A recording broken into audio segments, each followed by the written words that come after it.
J'ai jamais vraiment su parler de moi. Pas parce que j'ai rien à dire, c'est même plutôt l'inverse. Y a tellement de choses là-dedans que quand j'essaie d'en sortir une, tout reste bloqué.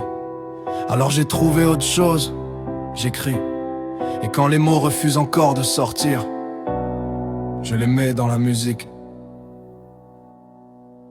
La nuit tombe et je retrouve enfin mon vrai visage. Plus personne à convaincre, plus besoin d'être sage. Laisse le téléphone quelque part sur la table. J'écoute le silence rendre mes pensées instables. Dehors les fenêtres s'éteignent une par une. Chez moi la lumière reste allumée sous la lune. Je connais par cœur le bruit d'un appartement vide. Le frigo dans la cuisine, puis plus rien dans le beat. Je pourrais appeler quelqu'un mais je saurais pas quoi lui dire. Salut, je me sens seul. Ça paraît tellement facile à écrire, mais quand faut le prononcer y'a quelque chose qui bloque. Alors j'attends que ça passe en regardant tourner l'horloge. J'ai toujours vécu beaucoup plus fort à l'intérieur. Un détail peut rester des semaines accroché à mon cœur. Une phrase dite trop vite, un regard, une absence. Les autres passent à autre chose, moi j'en garde la résonance. Et j'en veux à personne, c'est juste comme ça. Certains parlent pour vider leur tête, moi je m'enferme dedans.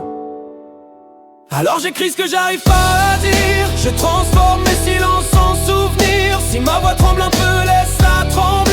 C'est peut-être la seule façon que j'ai trouvé de dire que parfois je me sens loin de tout, même quand le monde est juste devant moi. Alors j'écris ce que j'arrive pas à dire.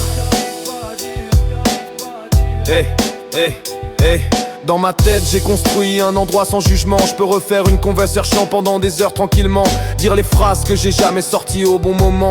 Être celui que j'arrive pas toujours à être devant les gens. Là-bas personne me coupe, personne me demande pourquoi. Personne interprète un silence en parlant à ma place. Je peux aimer sans chercher comment il faut l'expliquer. Je peux pleurer sans essuyer mes yeux pour le cacher. Puis la réalité revient avec le jour sous les rideaux. Et faut remettre les chaussures, reprendre les mêmes mots. Ça va tranquille, t'inquiète, le vocabulaire habituel. Quelques réponses automatiques pour retourner dans le réel. Mais qu'est-ce qu'il y avait 5 minutes avant? Un homme seul dans une pièce qui réfléchissait autant à toutes les choses gardées derrière ses dents, à toutes ces années vécues sans comprendre vraiment pourquoi certaines personnes ressentent tellement fort qu'un simple souvenir peut les réveiller quand tout dort. Peut-être que je fais pas de musique, peut-être que j'essaie juste de traduire quelque chose. Cette sensation étrange d'avoir un monde entier dans la tête et presque aucun mot quand quelqu'un demande qu'est-ce qu'il y a.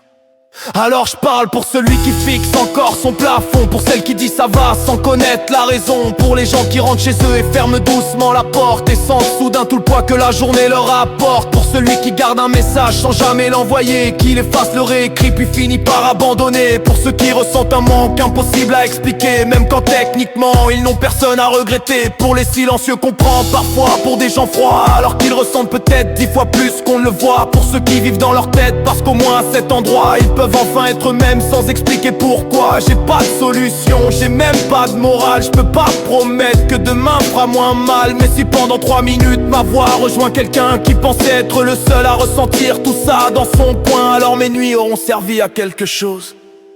J'écris ce que j'arrive pas à dire. Je transforme mes silences en souvenirs. J'ai pas besoin que mes blessures deviennent belles. Je veux seulement qu'elles deviennent réelles. Et quelque part dans la nuit, si quelqu'un écoute encore, qu'il reconnaisse un morceau de lui dans mes accords. Parce qu'au fond, on cherche peut-être tous la même chose. Quelqu'un qui mette des mots là où nous, on n'en trouve pas. Ce que j'arrive pas à dire, ce qui endure, c'est parceler du cri les réponses. C'est celui qui a scopé avec Mendes, tu cavé.